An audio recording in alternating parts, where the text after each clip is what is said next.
7h35, já estamos por aqui para começar mais um Correspondente Médico. Então, lembrando que você pode participar por meio da nossa hashtag, viu? No Twitter. Vai lá, deixa sua mensagem, a sua pergunta, mas não esqueça de marcar a gente, que é a única maneira que eu tenho de visualizar a sua mensagem. E pelo Instagram da CNN Brasil. E todas essas perguntas só podem chegar porque temos quem possa respondê-las. Doutor Fernando Gomes, bem-vindo como sempre, tudo bem? Muito obrigado, Elisa. Tudo ótimo. Vamos trabalhar, vamos falar de saúde. Para já, a gente começa falando sobre o risco de aglomeração em transporte público e o risco para a disseminação da Covid-19, neste momento para a variante Ômicron. Esse é um cenário que a gente já fala há muito tempo e que a gente já imaginava. A diferença é que agora nós temos um estudo que atesta, de fato, o quão perigoso é esse tipo de imagem que você está vendo ali. Ó, primeiro as pessoas aglomeradas para poderem entrar no ônibus. E aí, depois que entra, ó, como é que faz? Tudo bem que eu já estou vendo alguém ali sem máscara e tudo mais, né? Isso dificulta o processo de prevenção da Covid. Mas dentro de um ônibus, dentro de um metrô, aqui na cidade de São Paulo, milhões de pessoas fazem isso. Como é que você consegue se proteger? Um estudo feito pela Sociedade Brasileira de Controle de Contaminação analisou o tamanho desse risco. A análise dos resultados é que o transporte público tem uma aglomeração de pessoas muito maior do que um restaurante cheio ou um hospital, como a gente já imaginava. Por isso, a possibilidade de contaminação com o coronavírus é muito maior em um ônibus, por exemplo, do que em outros lugares.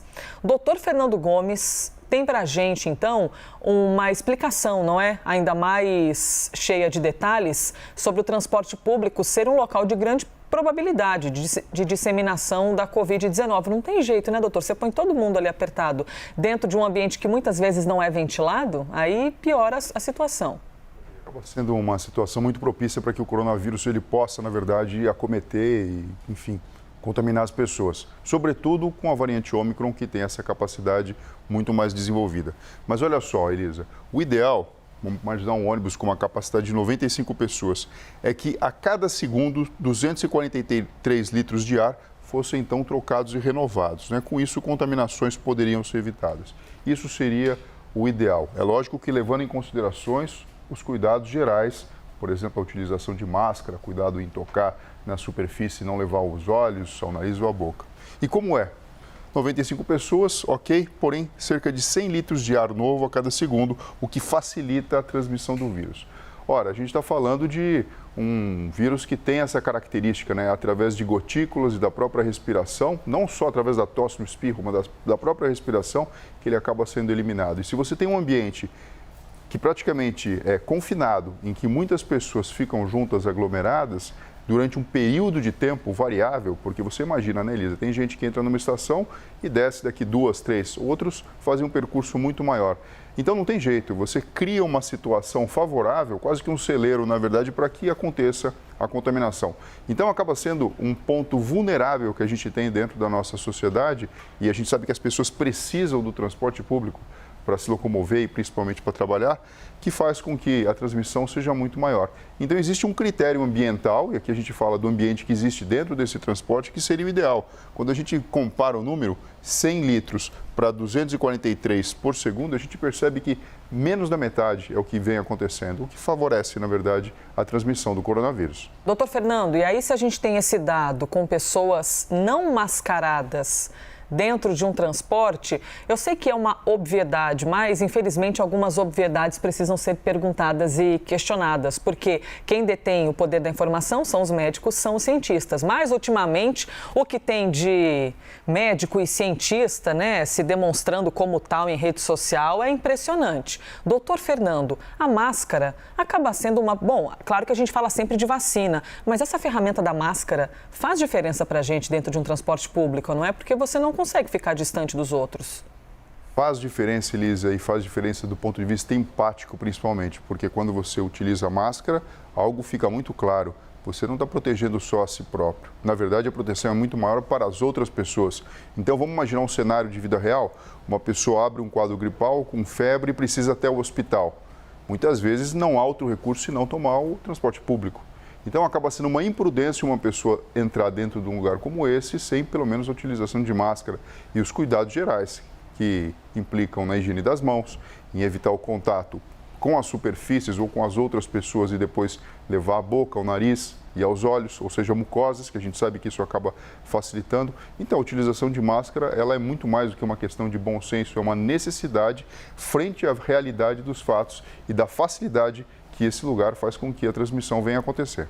É curioso, não é, doutor, como a máscara virou um ato social tão importante, não é? Outro dia, conversando com alguém, eu fui me aproximar da pessoa e coloquei a máscara. E aí eu ouvi assim, não precisa, eu acabei de testar negativo, não precisa se preocupar comigo. Eu falei, não, na verdade eu estou preocupada com a sua saúde, não exatamente com a minha. Eu estou colocando a máscara porque eu entendo que ao colocar a máscara eu protejo até mais você do que a mim. Esse tipo de raciocínio, doutor, seria o correto? A máscara, claro, quando a gente põe uma ferramenta na gente mesmo, instintivamente a gente está se protegendo, normal, mas na verdade a gente acaba protegendo muito o outro, não é? Por causa da disseminação, porque se o outro estiver sem máscara, não me ajuda. Exatamente, por isso que as pessoas muitas vezes ficam irritadas quando vem uma pessoa numa situação dessa num ambiente coletivo, porque ela está expondo os outros e não simplesmente a ela. E acaba sendo uma coisa muito complexa, né? Porque vai existir um momento, e que não é agora, porque a gente está vivendo essa realidade da Omicron, em que o número de casos vai ser muito menor, a pandemia vai estar sob controle e talvez a gente, enfim, vai ter um dia que a utilização de máscaras ela vai ficar, talvez, um comportamento de excesso e desnecessário. Mas, por enquanto, quando a gente vê o que está acontecendo com o serviço público de saúde e a saúde suplementar também, não tem cabimento a gente lançar mão, não lançar mão desses recursos não farmacológicos que a gente já sabe que evitam a transmissão. Hashtag correspondente médico, conversa com a gente, hein? Manda a sua pergunta. E o próximo assunto é bem importante e pode causar uma revolução no nosso sistema de saúde mundial, porque a gente fala da vacina experimental contra o HIV. É um destaque, viu? No nosso site, inclusive. Olha lá que interessante. Você pode pegar a matéria, compartilhar, ler em detalhes, procurar fontes seguras para não ficar disseminando bobeiras por aí. Vacina experimental contra o HIV é aplicada em primeiros pacientes. É a farmacêutica Moderna que iniciou a fase de testes e é a fase 1 de testagem de uma vacina contra o vírus que causa a AIDS. Nesses testes serão, então, 56 participantes, todos adultos e com HIV negativo. Doutor Fernando, essas pessoas vão ser acompanhadas, então, não é? Depois de receberem a vacina, porque é esse comportamento, não é? De que maneira essa proteção, e o que a gente imagina é que tem a proteção, de que maneira essa proteção se desenrola, se desenvolve no corpo da pessoa. Por isso que é um teste, é um acompanhamento, é isso? Sempre que a gente desenvolve qualquer medicamento ou vacina, existem fases, né? Fase 1, 2, 3. E a primeira fase, ela visa avaliar, com um número pequeno de pessoas, e ela visa avaliar a biossegurança, ou seja, provoca mal. Existe, na verdade, a segurança e a possibilidade, por isso que esses pacientes, essas pessoas, vão ser acompanhadas por um período de tempo de pelo menos 6 meses, para verificar se existem efeitos colaterais, se deve ser interrompido o teste ou não. E, enfim, é lógico que você já começa a investigar um pouco qual que é a resposta e se de fato ela induz um fortalecimento do sistema imunológico. Mas nesse momento, nessa fase, a biossegurança é o que é levado em consideração e é o objetivo principal, Elisa. Doutor Fernando Gomes, para quem ouviu a notícia e está se perguntando assim, nossa, mas por que vão vacinar quem não tem HIV? Porque não querem testar se a vacina pode, de fato, proteger, né? Na verdade, é justamente igual a Covid-19. Quando a gente viu os testes ocorrerem, eram com pessoas que não tinham ou não estavam infectadas.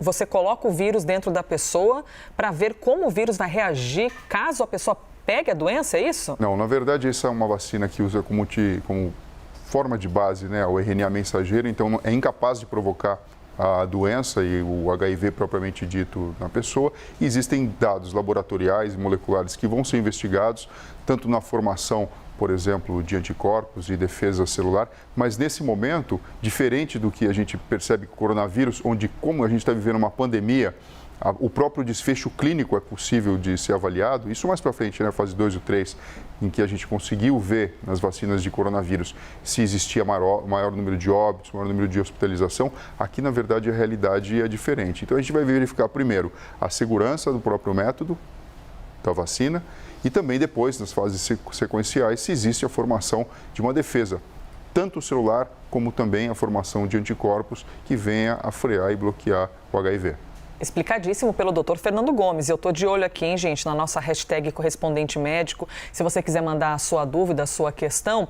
Doutor, por que é tão difícil conseguir produzir uma vacina contra o HIV? Por que é que a gente tem acompanhado há tantos anos e décadas essa corrida da ciência e, por enquanto, batendo ali na trave, não é? A procura de uma vacina que seja, de fato, eficaz contra o vírus. O vírus do HIV, ele ataca justamente as células de defesa, então isso aí já fica como uma dificuldade biológica evidente, e também a questão de que o próprio vírus ele sofre diversas mudanças. Então você cria uma vacina para um determinado vírus e ele mesmo, no caso do HIV, sofre modificações. Então muitas vezes o que você obtém de defesa imunológica, ele não vai servir para as próximas cepas ou variantes que venham surgir. Então por isso que é um sistema muito complexo e principalmente porque esse vírus vem desafiando a humanidade. Nós conhecemos formas de se tratar, formas de se manejar a doença. Hoje em dia ela virou uma doença crônica que é capaz de ser controlada com diversos medicamentos, mas sem sombra de dúvida, Elisa, faltava na verdade essa pecinha, falta ainda essa pecinha nesse quebra-cabeça do próprio combate do HIV pela humanidade, que é desenvolver uma vacina que seja segura e eficiente. Estaremos aqui acompanhando, em fase 1 de testes, 56 voluntários, vacina contra HIV. Assim que tivermos a fase 2, novos resultados, pode ter certeza que a gente traz para você aqui no nosso quadro com o Dr. Fernando Gomes. O próximo tema é aquele tipo de assunto que causa desconforto na gente quando a gente imagina que uma criança de 10 anos, uma menina, pode ser uma gestante. 10, 11, 12 anos. Parece absurdo, não é? Dependendo do ponto de vista, mas é a realidade em muitos locais do país. Então, a gente fala agora sobre o direito à saúde de adolescentes no país. Porque a gente está na Semana Nacional de Prevenção da Gravidez na Adolescência. Essa data foi incluída no Estatuto da Criança e do Adolescente em 2019. E o objetivo disso tudo é informar os jovens, não é? Sobre as medidas preventivas para reduzir o número de adolescentes grávidas. Os dados mais recentes do Ministério da Saúde mostram que no Brasil, mais de 560 mil partos por ano incluem mães entre 10 e 19 anos. Cerca de 5% desses partos são de meninas de 10 a 14 anos. Doutor Fernando Gomes, eu penso aqui numa menina de 10 anos, eu vejo uma criança. Tudo bem que as crianças também são diferentes, algumas são maiores, outras menores, mais desenvolvidas, menos desenvolvidas ali corporalmente, mas é uma criança, né? Então é um assunto que causa uma angústia na gente. Primeiro, o senhor pode mostrar para a gente quais são os fatores de risco de uma gravidez na adolescência? Porque a gente tem de pensar na saúde, né, dessa criança. Exatamente, Lisa. Olha só, a primeira coisa, né, é uma criança. Se você parar para pensar, não houve tempo do desenvolvimento até da formação de um vínculo afetivo. Lógico que o amor pode se manifestar de diversas maneiras, mas a gente sabe que tem um traço bastante preocupante aqui e o indivíduo não está formado. Pra você ter uma base, né, uma noção, o cérebro humano fica pronto por volta dos 21 anos de idade. Então, enfim, é uma criança gerando outra criança. Fatores de risco, Elisa, dados do Ministério da Saúde. Menores de 16 anos de idade, biometria, né, com abaixo de 1,50 m e 45 quilos, por uma questão do tamanho e da proporção corporal propriamente dita, a não realização do pré-natal. Então já existe uma questão de vulnerabilidade, tanto do ponto de vista biológico do corpo e também da mente dessas mulheres, e ainda por cima colocando numa situação de risco evitável, né? A não realização do pré-natal, que a gente sabe que é tão importante para detectar doenças, para promover a saúde tanto da mãe quanto do bebê que está em desenvolvimento. Doenças crônicas que muitas vezes não foram diagnosticadas ou fazem parte da vida já dessa criança, que podem piorar, e a falta de suporte familiar, que muitas vezes não entende o que está acontecendo, ou discrimina, ou simplesmente não dá o apoio necessário para uma criança que está passando por essa situação. Pois é, doutor, é tão complexo que a gente poderia imaginar o pré-gestação, o durante e o pós, né? Primeiro, que tipo de realidade essas meninas vivem? Qual é a estrutura familiar? O quanto essas pessoas têm acesso à educação? A escola é boa a ponto de compartilhar bons ensinamentos? Dentro de casa, qual suporte emocional essa menina tem? E acesso à saúde? Tem um posto de saúde perto de casa? Tem acesso à informação sanitária? Só isso já é complexo. Durante a gestação, como é que vai ficar a saúde dessa criança e também a saúde do bebê?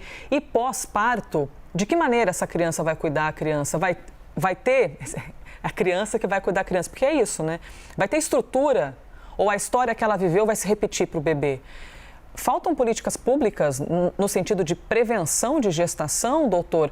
De que maneira a gente poderia observar e encontrar uma solução para evitar que essas adolescentes, essas crianças, fiquem grávidas? Percebe o seguinte, né, Elisa? Você tem um problema que vai se tornar ainda maior depois, porque você imagina, essa adolescente, essa criança que está grávida agora, ela vai ter um filho que vai nascer numa situação de uma dificuldade muito maior, sem condição de ter acesso à informação. A gente sabe que a informação e principalmente a instrução ativa acaba sendo a grande chave para resolver esse problema, além de dar todo o suporte em volta dessa informação que deve chegar e o apoio psicológico, o apoio médico e até mesmo o apoio legal. Então você imagina, crianças que foram abusadas, que estão grávidas por conta do estupro, elas sequer sabem que podem recorrer à lei, elas têm gerência sobre o corpo, poderiam ter gerência ou deveriam ter gerência sobre o próprio corpo e existe até, na verdade, enfim, na Constituição brasileira, a possibilidade, por exemplo, de interromper uma gestação numa situação dessa. Então, o problema ele vai muito além, a gente precisa dar um suporte, não só um suporte biológico, mas principalmente social, para que esse tipo de situação, ele cada vez mais deixe de ser frequente, como a gente viu os números, porque esse é um problema que já existe e que vai se tornar maior conforme, de fato, os nascimentos aconteçam numa situação de vulnerabilidade social evidente. E é um problema de todo mundo, né? Não é um problema só de quem está ali vivendo, de repente, na comunidade, não tem acesso à informação, de todo mundo que vive no país. É um problema nosso. Então, além de botar, né, luz nesse problema e trazer discussão e orientação para todo mundo, ativamente a gente precisa fazer alguma coisa. Para ontem isso. 560 mil partos por ano, que incluem mães entre 10 e 19 anos, e cerca de 5% desses partos são de meninas de 10 a 14 anos. Por isso que a gente trouxe o assunto aqui para poder ouvir o doutor Fernando Gomes e de que maneira, não é, preparar, ter saúde para essas crianças que acabam se tornando gestantes.